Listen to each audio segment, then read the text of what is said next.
Yes, chapter 10 limits and continuity. एक एक example हम बोर्ड पर कर चुके हैं। आज हमारा हो रहा है डाउट सेशन। 10.1 के डाउट्स हम ऑलरेडी कर चुके हैं। 10.2 क्वेश्चन नंबर 3 पार्ट नंबर 1। देखो, इसमें जस्ट आपको एडजस्टमेंट में माइंड लगाना था। Just adjustment. आप लोग खुद ही कहेंगे मैम ये तो क्वेश्चन वाकई इजी था। ये देखो, इसको बोलते हैं एडजस्टमेंट। 1 को e की पावर x के साथ ले लो, x को ब्रैकेट के नीचे भी भेज दो, x को x के नीचे भी भेज दो। अब आपको पता है लिमिट डिस्ट्रीब्यूट हो जाती है, x अपॉन x इज 1। ये बन गई स्टैंडर्ड लिमिट 1, और 1 इसमें तो x ही नहीं है पुट करने के लिए, so the answer is 1 and 1 minus 1 is 0। तो ये थर्ड का पार्ट 1 इतना ही इजी था। Just you have to adjust the terms. First और थर्ड को एक ब्रैकेट में ले लिया स्टैंडर्ड फॉर्मूला बनाने के लिए।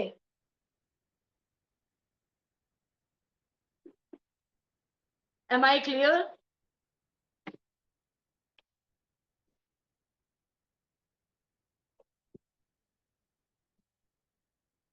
फोर्थ का part 1 is a nice one. अच्छा क्वेश्चन है, बताइए क्या ट्रिक लगाऊं? क्या ट्रिक लगेगी फोर्थ के पार्ट 1 में?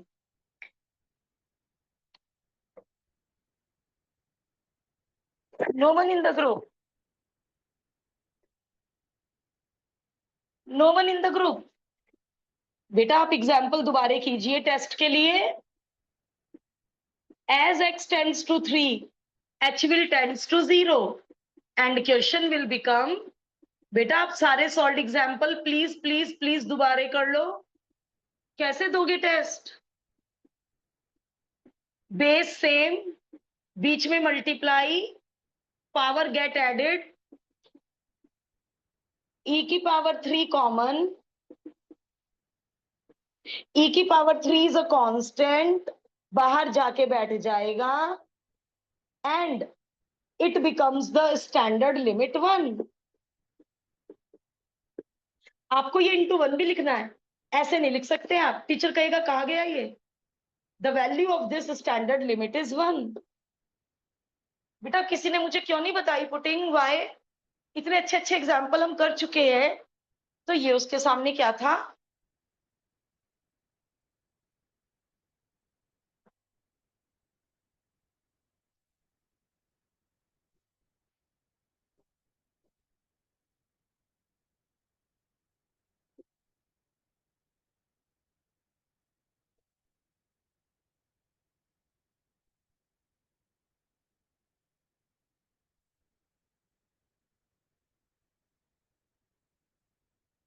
एक मिनट का पॉज, कोई कुछ कॉपी करना चाहता है तो फिर शुरू कर रहे हैं फोर्थ का पार्ट 3।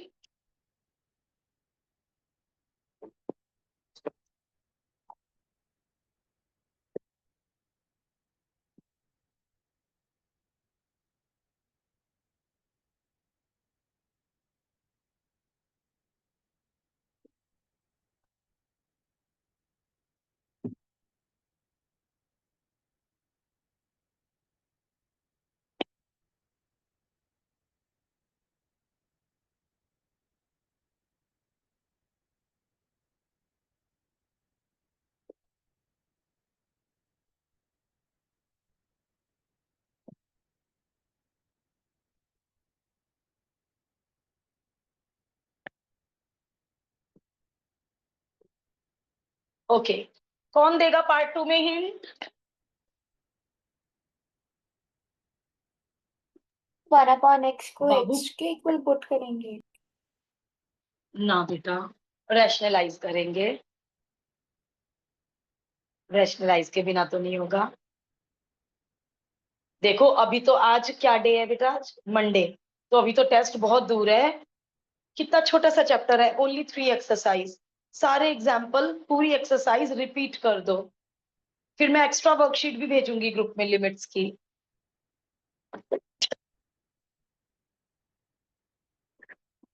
ए माइनस बी, ए प्लस बी, ए स्क्वायर माइनस बी स्क्वायर। और आपको मालूम है कि ये प्लस वाला फैक्टर कभी परेशान करता ही नहीं, नेवर। अब जरा मेरे एडजस्टमेंट देखिएगा, व्हाट एम आई डूइंग, ध्यान से देखिएगा।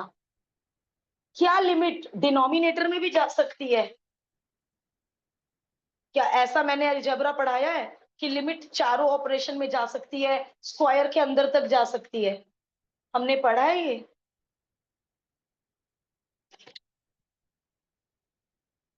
लिमिट मैं डिनोमिनेटर में भेज रही हूं और इस वाले x को यहां भेज रही हूं। क्या मैंने क्वेश्चन खराब कर दिया या क्वेश्चन एज इट इज है, कुछ गड़बड़ नहीं हुई?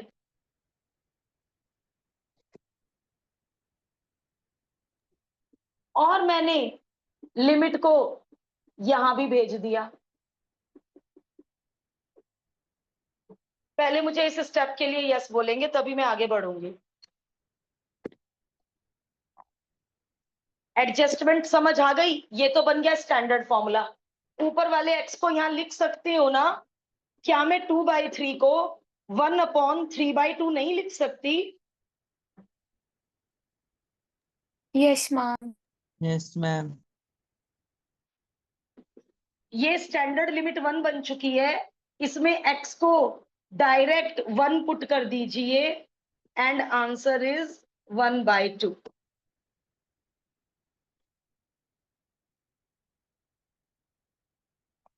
लॉग के साथ यदि अंडर रूट आ गया, ऐसा कोई एग्जाम्पल नहीं था, बट हमें तो आता है कि रूट वाले के लिए तो रेशनलाइज कंपलसरी है और log 1 प्लस एक्स के नीचे x कंपलसरी है। जब तक log 1 प्लस एक्स के नीचे x नहीं होगा एंड x टेंड्स टू 0 नहीं होगा, तब तक स्टैंडर्ड फॉर्मूला 1 नहीं बन सकता। ये सब हमें आता है।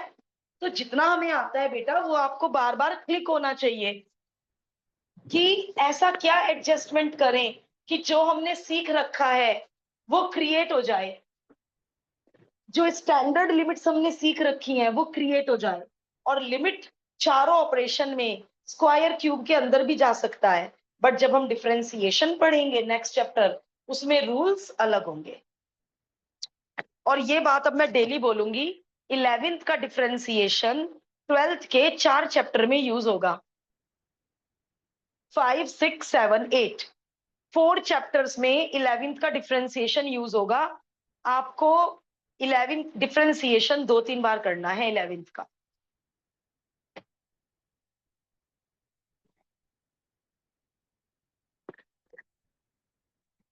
तो अब हमारा ये सारे डाउट हो चुके हैं। अब हम चलते हैं 10.3 के डाउट पर।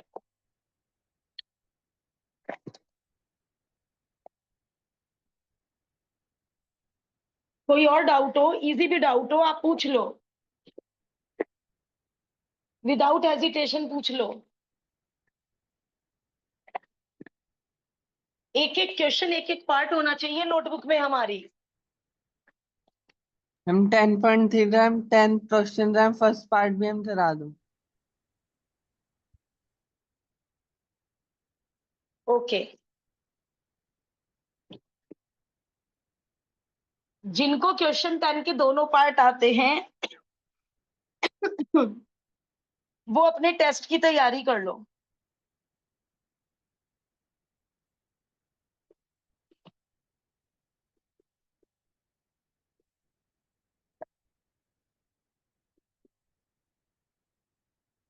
रजत, हमने क्या सीख रखा है? हमने सीख रखा है हम फंक्शन को रीडिफाइन कर देंगे, मॉडुलस हटाकर फंक्शन को रीडिफाइन कर देंगे। क्या हमने ये सीख रखा है रजत? Yes ma'am. तो चलो फिर, x 0 नहीं है मतलब x या तो 0 से लेस है या ग्रेटर है। Is that okay? Yes ma'am. Okay, यदि x 0 से लेस है तो बेटा मॉड x की वैल्यू बताओ। नंबर ऑफ टाइम्स करा चुकी रजत। यदि x 0 से लेस है तो मॉड x की वैल्यू बता बेटा। माइनस लगा दी है आगे। Very good. और यदि x ग्रेटर देन 0 है तो मॉड x की वैल्यू। Very good. तो फिर कैसे डाउट में आ गया? तुम्हें तो आता है। कोई बात नहीं, आ जाओ। लेफ्ट हैंड लिमिट का सिंबल, कौन सी डेफिनेशन बेटा जीरो के लेफ्ट में? Definition number 1। इसमें एक्स ही नहीं है सब्सटीट्यूट करने को, it is a constant function, so left hand limit is -1 and right hand limit is +1। Function की वैल्यू एट 0 इज 0, बल्कि मुझे F0 देखने की जरूरत ही नहीं है बेटा, ये तो नॉन रिमूवेबल डिसकंटिन्यूटी है। जब लेफ्ट हैंड लिमिट और राइट हैंड लिमिट ही इक्वल नहीं है तो आपका दिया हुआ function is not continuous at, जब लिमिट ही एग्जिस्ट नहीं कर रही है तो कॉन्टिन्यूटी होने का तो क्वेश्चन ही अराइज नहीं होता। इजी था ना, करा हुआ था ना हमारा, हाँ। बट कोई दिक्कत नहीं है, रिवीजन हो गया, अच्छी बात है, रिवीजन हो गया, कोई भी नुकसान नहीं है। ऐसे क्वेश्चन तो हम कितनी बार भी कर सकते हैं बोर्ड पर, क्योंकि मॉडुलस वाले क्वेश्चन में कुछ लोग तो स्टार्ट ही नहीं करते कि बस मॉडुलस वाले छोड़कर आएंगे। क्यों भाई, क्यों छोड़कर आएंगे मॉडुलस वाले? इसका क्रिटिकल पॉइंट क्या सिखा रखा है मैंने मॉड x -4 का? 4। 4 से छोटे नंबर के लिए ये सर्कल नेगेटिव, भर के देख लो 4 से छोटा नंबर, और 4 से बड़े नंबर के लिए ये सर्कल पॉजिटिव। तो क्या ब्रेकिंग होगी? x नॉट इक्वल टू 4 की, <4 ग्रेटर देन 4, और इक्वल टू 4 की अलग डेफिनेशन है। क्यों? यदि मैं इसमें 4 भरूंगी तो 0.0 बन रहा है, तो इसलिए राइटर ने x इज इक्वल टू 4 पे अलग डेफिनेशन दे दी कि बच्चा 0.0 के पंगे में ना पड़े। चलिए, अब जिसका डाउट है वो मुझे बताइए, जब x 4 से छोटा होगा तो हम मॉड x -4 को क्या लिखेंगे?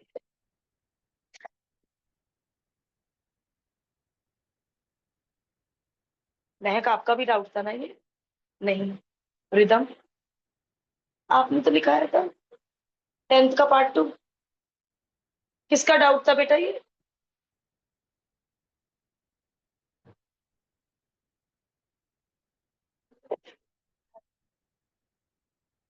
किसका डाउट था बेटा ये 10th का पार्ट 2? एडमिट कर लो, what is the big deal?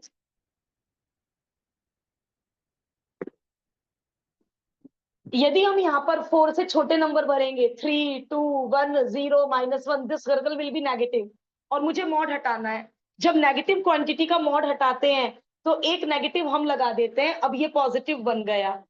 जब x ग्रेटर देन 4 होगा तो this circle will be positive, और पॉजिटिव का मॉडुलस एज इट इज बाहर आ जाता है, एज इट इज बाहर आ जाता है, क्योंकि वो खुद पॉजिटिव है।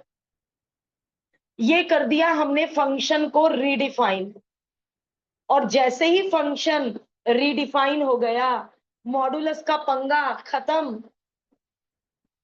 अब हम 4 पर लेफ्ट हैंड लिमिट और अब हम 4 पर राइट हैंड लिमिट बहुत इजीली निकाल सकते हैं। Left hand limit, right hand limit. Left hand limit is -12 and function की वैल्यू एट 4 इज 0, बिकॉज 4 पर लेफ्ट हैंड लिमिट और 4 पर राइट हैंड लिमिट ही इक्वल नहीं है, तो फंक्शन के कॉन्टिन्यूअस होने का सवाल ही नहीं उठता 4 पर। Function is not continuous at 4। तो हमने ये दोनों मॉडुलस वाले क्वेश्चन आज रिवाइज कर लिए। एग्जाम्पल में भी हमने 2 या 3 मॉडुलस वाले क्वेश्चन किए थे। डाउट लिखवाने के बाद बिल्कुल चुप हो जाते हो, it is not good at all. या तो टीचर गुस्सा करता हो, वो दोबारा डाउट ना बताता हो, टीचर तैयार है।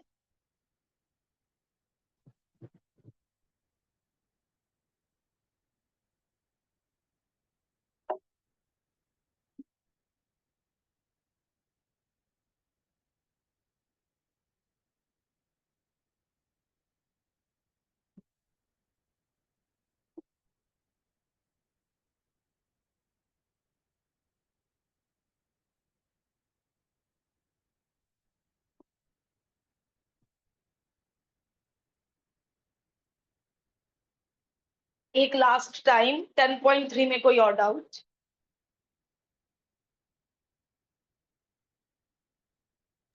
No, ma'am. Okay, MCQ 7.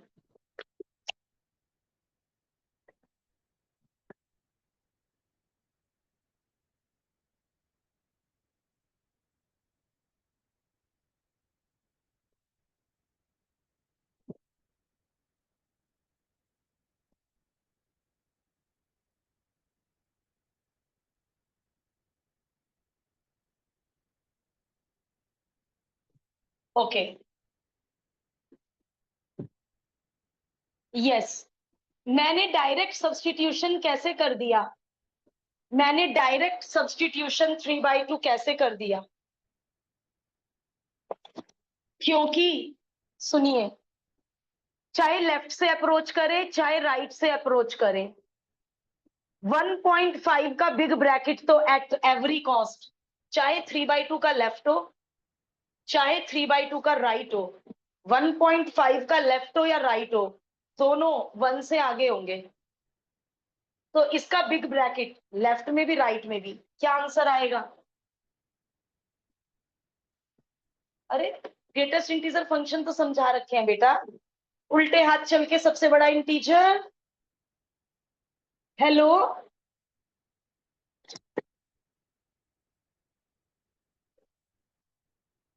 1 आएगा। तो इसमें left hand limit right hand limit नहीं निकलेगी जब डेसिमल नंबर होंगे, क्योंकि 1.5 का लेफ्ट और राइट, डॉट देखो डायग्राम में, डॉट 1.5 का लेफ्ट और राइट रहेगा 1 और 2 के बीच में ही, तो बिग ब्रैकेट सॉल्व करके 1 ही आना है। अब एक क्वेश्चन इन्होंने दिया नहीं है, ये मैं अपनी तरफ से करा रही हूं बेटा। देखो, बिग ब्रैकेट में 2 तरह के क्वेश्चन बनते हैं, ये मैं अपनी तरफ से करवा रही हूँ एक्स्ट्रा। सुन लो ध्यान से, कुछ एक्स्ट्रा सीखने को मिल रहा है, पता चला टिपिकल पेपर बनाने के लिए। अब इसमें बच्चे क्या करते हैं, देखो 2 ही तरह के क्वेश्चन होंगे बिग ब्रैकेट में। आप सबका कंसंट्रेशन मेरी तरफ है? Yes, ma'am. Big yes ma'am. Bracket greatest integer function में 2 ही वैरायटी है, या तो x टेंड करेगा डेसिमल नंबर को या x टेंड करेगा इंटीजर को। यदि डेसिमल नंबर को टेंड करेगा, मान लो 0.5, 3.8, 3.8 की लेफ्ट और राइट दोनों 3, 4.2 की लेफ्ट और राइट दोनों 4, बट इसमें बच्चे डायरेक्ट 2 सब्स्टिट्यूट कर देते हैं कि मैम आपने ही तो बताया था ब्रैकेट टू 2 होता है। बट जरा सोच के देखो, थोड़ा एक्स्ट्रा माइंड लगाना बेटा अपना। 2 का हल्का सा लेफ्ट, क्या इसका आंसर 2 आएगा? हल्का सा भी लेफ्ट हो जाओ, 1.99999999999, इसका आंसर 2 आएगा। 1 eye. हाँ, तो यही समझाना चाह रही हूँ, जब x टेंड्स टू इंटीजर हो तो left hand limit right hand limit निकलेगी बेटा। ये कम बच्चों को समझ आता है, मतलब जिनका बेसिक स्ट्रांग है, जो बहुत ध्यान से सुन रहे हैं, उन्हें बात पक्का समझ आएगी। लेफ्ट हैंड लिमिट क्या आएगी, जब मैं यहाँ पे 2 से कोई छोटा नंबर भरूंगी तो ये 1.999 हो जाएगा, लेफ्ट हैंड लिमिट तो आएगी 1। जब ये 2 के राइट में होगा तो x क्या होगा 2 के राइट, 2.000000001, 2.0000001 का ब्रैकेट 2। तो लेफ्ट हैंड लिमिट और राइट हैंड लिमिट इक्वल ही नहीं है बेटा।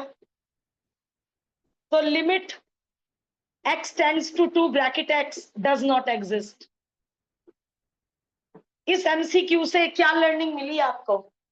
यदि x tends to decimal number है तो हम उस डेसिमल नंबर को सब्स्टिट्यूट कर देंगे, क्योंकि उसका लेफ्ट और राइट रहेगा 2 इंटीजर के बीच में ही।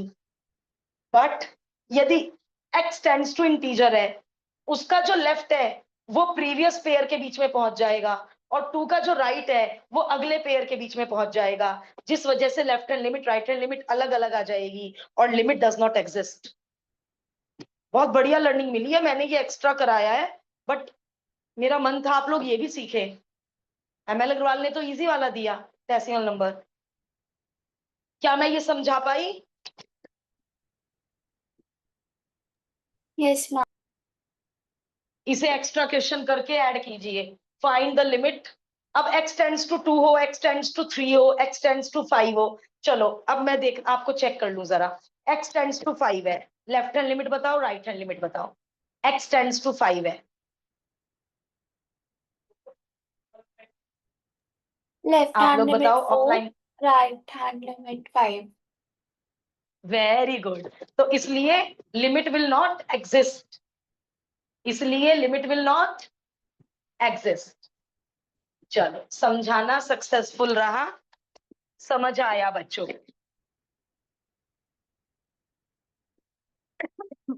मैम एमसीक्यू में एमसीक्यू का, सेकंड भी डाउट है। Okay, MCQ second.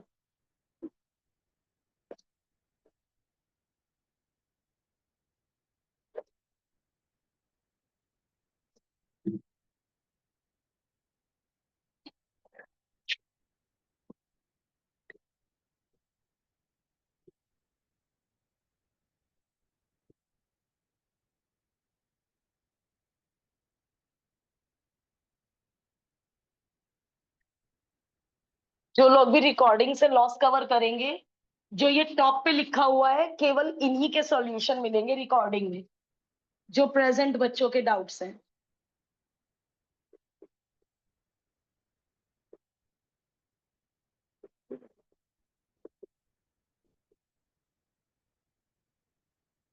ये देखो जानवी, यदि मैंने लेफ्ट हैंड साइड में x को डायरेक्ट a सब्स्टिट्यूट कर दिया तो 0/0 बन रहा है। तो इसके लिए हमें मैथमेटिशियंस ने क्या थ्योरम समझा रखी है? 9 इंटू ए की पावर n इंटू ए की पावर n-1। Okay ma'am. और इसमें हम डायरेक्ट सब्स्टिट्यूशन कर सकते हैं। 9 से 9 कट गया। अब बच्चे बेटा यहाँ पे प्लस माइनस नहीं लगाते। जब भी इवन पावर होगी, इवन, मान लो a की पावर 8, a की पावर 8 इज इक्वल टू 2 की पावर 8 है, तो आप a को केवल 2 नहीं लिखेंगे बेटा, प्लस माइनस 2। -2 की पावर 8 भी तो 2 की पावर 8 होगा ना। हाँ, तो जब भी दोनों तरफ इवन पावर कैंसिल होती है, प्लस माइनस आंसर आता है। और यदि दोनों तरफ ऑड पावर है तो एक ही आंसर आएगा, क्योंकि -2 का क्यूब 8 नहीं होता है, केवल 2 का क्यूब ही 8 होता है। जरा इस बात को सब लोग नोट कर लें, जब दोनों तरफ इवन पावर आप कैंसिल करते हैं तो आंसर प्लस माइनस आएगा। ये बड़ी कॉमन मिस्टेक है। बल्कि इन्होंने तो हमें पजल ही नहीं किया, इन्हें एक ऑप्शन में 1 दे देना चाहिए था, एक ऑप्शन में -1 और एक ऑप्शन में +-1, और बच्चा पजल हो जाता। बट इन्होंने तो हमें पजल ही नहीं किया।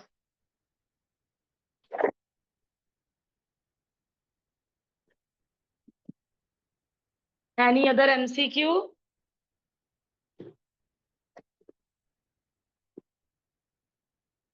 कोई बात नहीं, कल डिफरेंशिएशन पढ़ने के बाद लास्ट के 5-10 मिनट में आप एमसीक्यू के डाउट्स ले लेना, and I will write the message in the group that we are starting new chapter tomorrow.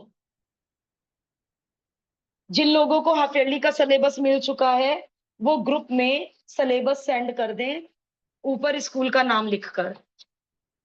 पहले वही चैप्टर्स पिक करेंगे जो सिलेबस में आ रहे होंगे। ग्रुप में सेंड कर दोगे तो मैं स्क्रॉल करके देख लिया करूंगी, इंडिविजुअल चैट में ढूंढने में दिक्कत होगी।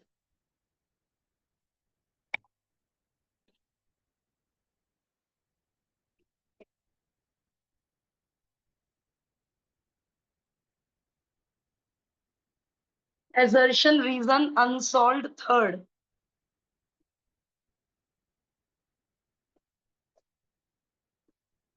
इसमें क्या किया आद्विका? रेशनलाइज किया बेटा। रीजन तो ट्रू है ही, रीजन तो ट्रू है ना बेटा? डायरेक्ट लिमिट दे दी। इसमें क्या किया आद्विका? अभी अभी जो हमने लॉग वाले क्वेश्चन में किया बेटा। यस मैम, रैशनलाइज किया था मैंने। अच्छा ओके, आप अपना माइक चेक करना, आवाज कम क्यों आ रही है? a plus b a minus b, a square minus b square. अब आपको पता है लिमिट चारों ऑपरेशन में डिस्ट्रीब्यूट हो जाती है। इसे भी दे दो बेटा लिमिट, इसे भी दे दो लिमिट। ये स्टैंडर्ड लिमिट बन गई लॉग ए, और जब मैं x को 0 भरूंगी ये आएगा 2। तो देखो क्या आंसर 2 लॉग ए नहीं है? यस मैम 2 है, लॉग ए बेटा। इसमें ना ई है। बेटा जब कोई बेस नहीं होती तो हमें कौन सी बेस अंडरस्टूड है? अच्छा ओके मैम। आप फॉर्मूलाज में बेस ई लिख लो, पजल मत होना।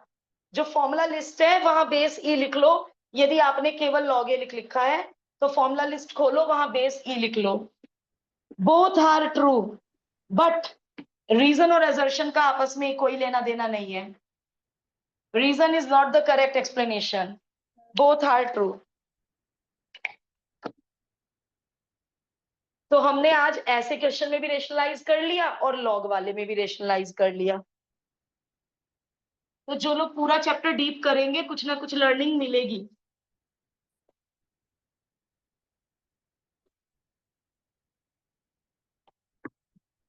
एजर्शन रीजन फोर्थ,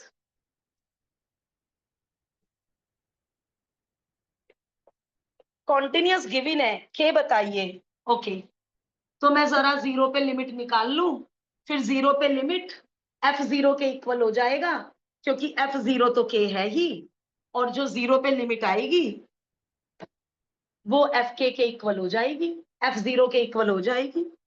तो let me find out the limit at zero. और रीजन तो ट्रू है ही, रीजन में तो डेफिनेशन है, कंबाइंड लिमिट में लेफ्ट और राइट दोनों आ गई। रीजन तो ट्रू है ही, we have to just check क्या एजर्शन भी ट्रू है। एक्स को मैंने डिस्ट्रीब्यूट कर दिया एंड लिमिट भी मैंने डिस्ट्रीब्यूट कर दी। अब मुझे इसको करने हैं adjustment. x tends to zero, तो 3x will also tends to zero. 3 से मल्टीप्लाई, 3 से डिवाइड। अब इसको लिखेंगे बेटे 1 प्लस माइनस 2x, क्योंकि स्टैंडर्ड फॉर्मूले में log 1 प्लस एक्स होता है। तो जब 1 के साथ माइनस 2x प्लस में है तो मुझे नीचे माइनस 2x चाहिए। तो माइनस 2 से मल्टीप्लाई, माइनस 2 से डिवाइड। और जब x जीरो को टेंड करेगा तो x का मल्टीपल माइनस 2x भी जीरो को टेंड करेगा। Now it becomes standard limit 1 and it also becomes standard limit 1। 3 into 1 minus minus plus 2 into 1 and the answer becomes 5। ये एडजस्टमेंट याद है ना, मैंने 10.2 में कराई थी। 1 के साथ जो है that should be in the denominator and that should tend to zero. इन्होंने भी k को 5 दिया है, लैंग्वेज लिख लो। बिकॉज फंक्शन कॉन्टिन्यूअस है तो लिमिट fx की लिमिट और f0 इक्वल होंगे, and both are true and reason is the correct explanation. Aadvika क्या सिली मिस्टेक हुई फोर्थ में? मैम ये इसको ना फैक्टराइज करना नहीं आया, log into 1 + 3x minus log into 1 - 2x। मतलब ये समझ नहीं आया कि लिमिट डिवाइड कर देनी चाहिए। मेरे को लगा था कि कोई इसी बात में नहीं, कुछ फैक्टराइज हो जाएगा, आई गेस लॉग को नीचे ले जाके डिवाइड हो जाएगा इसलिए। लेकिन मुझे तो एजर्शन रीजन के ये दोनों क्वेश्चन अच्छे लगे। अब आप मुझे बताओ, क्या ये एजर्शन रीजन ही बन के आएंगे? क्या ये ऐसे नहीं आ सकता question, find the limit? Yes ma'am. 10.2 का क्वेश्चन हो गया, फाइंड द लिमिट। तो जो लोग भी ना निग्लेक्ट कर देते हैं कि छोड़ो एमसीक्यू, छोड़ो एजर्शन रीजन, कहीं से कुछ भी इंटरचेंज होके आ सकता है। कितने अच्छे थे दोनों क्वेश्चन एजर्शन रीजन के। ये ऐसे भी तो आ सकते हैं, फाइंड द लिमिट, क्यों नहीं आ सकते? मैम एक्चुअली ये पुरानी बुक में assertion रीजन नहीं दे रखे हैं। ओके, सेंड कर देते हैं। हमेशा कौन रिदम सेंड करती है? रिदम क्लियर डॉक्यूमेंट सेंड कर देना। और क्या नहीं है बेटा पुरानी बुक में? केस स्टडी है? मैम केस स्टडी है। ओके, एजर्शन रीजन हम भेज देंगे, सॉल्व भी अनसॉल्व भी। आद्विका कौन सी केस स्टडी डाउट है? फर्स्ट वाली मैम, समझ नहीं आई वो। सॉल्व? एक सेकंड। सॉल्व ना बेटा? मैम यस, एक ही है कि स्टडी सॉल्व वाली। हाँ, सॉल्व में एक है, एक अनसॉल्व में है। Yes ma'am. बल्कि अनसॉल्व वाली तो अब हो जाएगी बेटा, देख जरा, अनसॉल्व में सेम है बेटे, यस मैम बिल्कुल यस। सेम। अब हो जाएगी अनसॉल्व। अब सॉल्व वाली फर्स्ट बता दो, वो समझ नहीं आई मेरे को।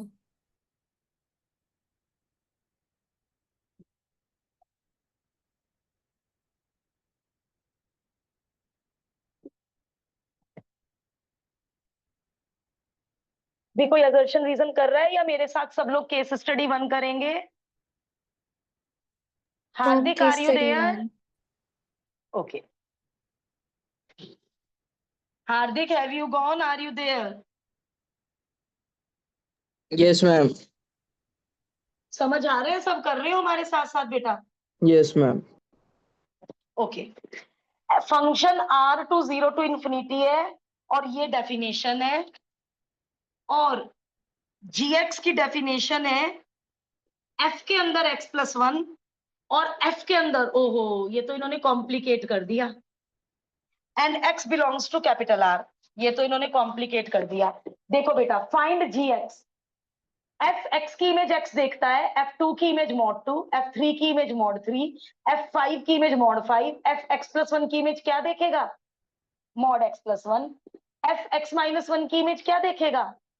mod x minus 1। और अब ये रीडिफाइन करना मैंने सिखा रखा है, मैं दोबारा रीडिफाइन कर देती हूँ। x belongs to real number है, मतलब रियल नंबर यानी पूरी नंबर लाइन तोड़नी है, gx में पूरी नंबर लाइन तोड़नी है। क्रिटिकल पॉइंट बताना बेटे। 1, कुहू आपने केवल mod x माइनस 4, केवल mod x तोड़ना सीखा है। आज बेटे 2 मॉडुलस का सम है, थोड़ा मुझे ध्यान से सुनना आज। Okay. ओके, आद्विका यहाँ तक ओके है बेटा? महक यहाँ तक ओके है? रिदम यहाँ तक ओके? मैम ये mod x प्लस 1 हमने gx से लिया क्योंकि gx fx बेटा सॉरी। gx की, हाँ gx की ये डेफिनेशन है, फिर मैंने f की डेफिनेशन यूज कर ली ना बेटे। Yes ma'am. ओके f ने x का mod x कर दिया तो f x प्लस 1 का mod x प्लस 1 कर देगा। Okay ma'am. अब चाहे कॉन्टिन्यूटी का क्वेश्चन हो, चाहे ग्राफ बनाना हो, मॉडुलस तो हटाना पड़ेगा ना, यस मैम। तो मॉडुलस हटाते हैं। अब मैंने जो ब्रेकिंग पॉइंट है 1 और -1 नंबर लाइन पे प्लॉट कर लिए। अब नंबर लाइन के कितने टुकड़े हो गए? 3 टुकड़े हो गए बेटा नंबर लाइन के। -1 से छोटे नंबर, -1 और 1 के बीच में, और 1 से बड़े नंबर। क्या मैंने नंबर लाइन के सही टुकड़े कर दिए? -1 से छोटे नंबर इसमें कवर हो गए, -1 और 1 के बीच में इसमें कवर हो गए, 1 से बड़े इसमें कवर हो गए। Yes ma'am. थोड़ा धीरे धीरे चलूंगी। यस और यदि क्रिटिकल पॉइंट कुछ और होता है तो क्रिटिकल पॉइंट प्लॉट करके उसके अकॉर्डिंग नंबर लाइन तोड़ लेते हैं। रिदम बोर्ड पे देख बेटा प्लीज, अच्छा क्वेश्चन है, अच्छा क्वेश्चन है। -1 किसी एक जगह ले लो, कहीं भी एक जगह, चाहे यहाँ चाहे यहाँ, मैं बताऊंगी किसी भी एक जगह क्यों ले सकते हैं। 1 को किसी भी एक जगह इंक्लूड कर लो। यदि मैंने 1 और -1 इंक्लूड नहीं करे तो मैंने पूरी नंबर लाइन ले ली और -1 और 1 छोड़ दिए, और क्वेश्चन में दिया है for all x belongs to capital R। मैं कैसे छोड़ सकती हूँ -1 और 1? तो -1 और 1 पे कहीं भी एक जगह इक्वल टू ले लो। कहीं भी एक जगह का क्या मीनिंग है अभी समझा रही हूँ। अब इधर आ जाओ जरा, -1 से छोटा नंबर इस सर्कल में भरना। कुहू यहाँ x की जगह -1 से छोटा नंबर भर बेटा, -2, -3, -4, -5। ये सर्कल कैसा आएगा कुहू? यहाँ का कोई भी नंबर भर बेटे।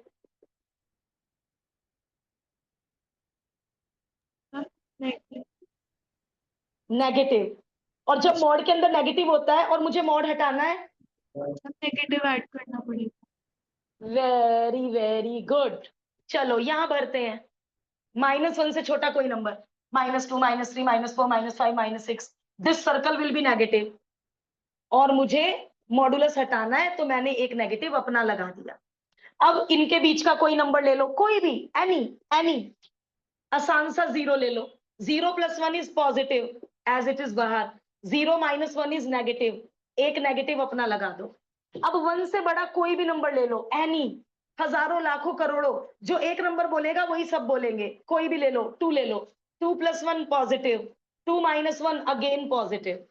लो भैया मॉडुलस का सफाया, ब्रैकेट खोलो, -x - x, -1 + 1, x और x कट गया, 1 + 1 2, x और x 2x, 1 और 1 कट गया। अब वो बात सुन लो, कहीं भी लगा लो, कहीं भी, चाहे 1 यहां ले लेना, चाहे 1 यहां ले लेना। 2 × 1 2, यहां से भी इमेज 2 मिलेगी, यहां से भी इमेज 2 मिलेगी, तो आप 1 को कहीं भी ले सकते हैं। ये वाली डेफिनेशन भी 1 की इमेज 2 ही देगा, और ये वाली डेफिनेशन भी 1 की इमेज 2 ही देगा। सिमिलरली -1 कहीं भी एक जगह ले सकते हैं। तो हमने आद्विका gx को रीडिफाइन कर दिया बेटा, रीडिफाइन। Okay ma'am. अब क्वेश्चन क्या है, फाइंड gx, हो गया पहला पार्ट। दूसरा पार्ट, gx का ग्राफ बनाना है। कितने टुकड़ों में बनेगा आद्विका gx का ग्राफ? 3 टुकड़ों में बनेगा बेटा। कहाँ सिखा रखा है? फंक्शंस, Functions में। चैप्टर फंक्शंस में। चलो बनाते हैं, कोई मुश्किल नहीं है। पहले ये वाला टुकड़ा बनवा दो। जब जब x -1 और 1 के बीच में होगा, y is equal to 2 line बना दो। लो भाई, y इज इक्वल टू 2 बना दी। यहां क्यों रुक गए आद्विका? फंक्शंस में समझाया था, क्योंकि x -1 और 1 के बीच में है, तो y इज इक्वल टू 2 आगे नहीं बढ़ा सकते, पीछे नहीं बढ़ा सकते, क्योंकि x की शर्त है -1 और 1 के बीच में बेटे। यस मैम, बट मैम वहाँ पे वो नहीं आएगा जब x सर्कल और ब्लैक डॉट? ना, अभी बता रही हूँ, अभी समझा रही हूँ। जब x1 से बड़ा होगा, x1 तो y की इमेज 2, x2 तो y की इमेज 4, ये बन गई line y is equal to 2x। अब ये वाली लाइन -1 मैंने कहा चाहे यहां ले लो चाहे यहां ले लो, कहा ना मैंने दोनों जगह ले सकते हैं। तो -1 की इमेज आएगी बेटा 2, और -2 की इमेज आएगी 4। ये बन गया gx is equal to -2x, और ये बन गया gx इज इक्वल टू 2, और ये बन गया gx का ग्राफ। देख बेटा, होलो सर्कल कहीं भी इसलिए नहीं आएगा क्योंकि 1 की डेफिनेशन में ये पॉइंट इंक्लूडेड है। 1 की इमेज 2 है, ये देख बेटे, 1 की इमेज 2 है, 2 1 जा 2, यस तो मैम। होलो सर्कल नहीं आ सकता। और -1 की इमेज, क्योंकि 2 है, -1 की इमेज -2 इंटू -1, ये -1 की इमेज ये रही 2, तो इसलिए यहाँ पे भी होलो सर्कल नहीं आ सकता। और जब आप कोई भी सर्कल नहीं बना रहे हो तो डार्क डॉट माना जाता है, ये माना जाता है ये ग्राफ में इंक्लूडेड है। जो ग्राफ में इंक्लूडेड नहीं होता उसके लिए होलो सर्कल बनाते हैं। Okay ma'am. तो ये हमने बना लिया जीएक्स का ग्राफ। कितनी बेनिफिशियल रही आज की क्लास, कितना बढ़िया केस स्टडी है। पहले इससे जीएक्स बनाओ, फिर रीडिफाइन करो, फिर ग्राफ बनाओ। क्या लाजवाब केस स्टडी है।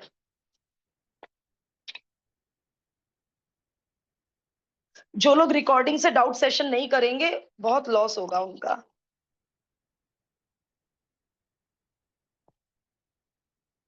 अब बेटा क्योंकि जीएक्स रीडिफाइन हो चुका है आद्विका, तो अब जो नेक्स्ट पार्ट में लिमिट्स है वो तो तुम निकाल ही लोगे। -1 के लेफ्ट में ये वाली डेफिनेशन, -1 के राइट में ये डेफिनेशन, 1 के लेफ्ट में ये डेफिनेशन, और 1 के राइट में ये डेफिनेशन। तो वो चाहे -1 पे कॉन्टिन्यूटी ले चाहे 1 पे कॉन्टिन्यूटी ले, आपको लेफ्ट राइट दोनों डेफिनेशन आती है। थर्ड पार्ट नहीं हुआ तो मुझे बताइएगा। Yes ma'am.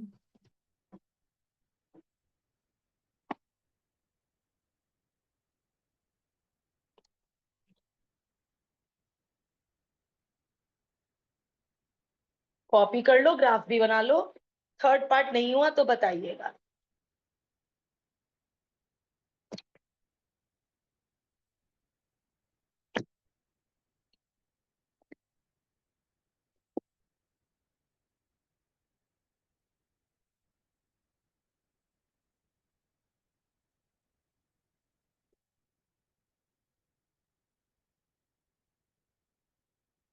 ऐसा नहीं है आज के बाद डाउट्स नहीं होंगे, आप डाउट्स डेली ले सकते हो, लास्ट के 5 मिनट्स में डेली ले सकते हो लिमिट के डाउट्स।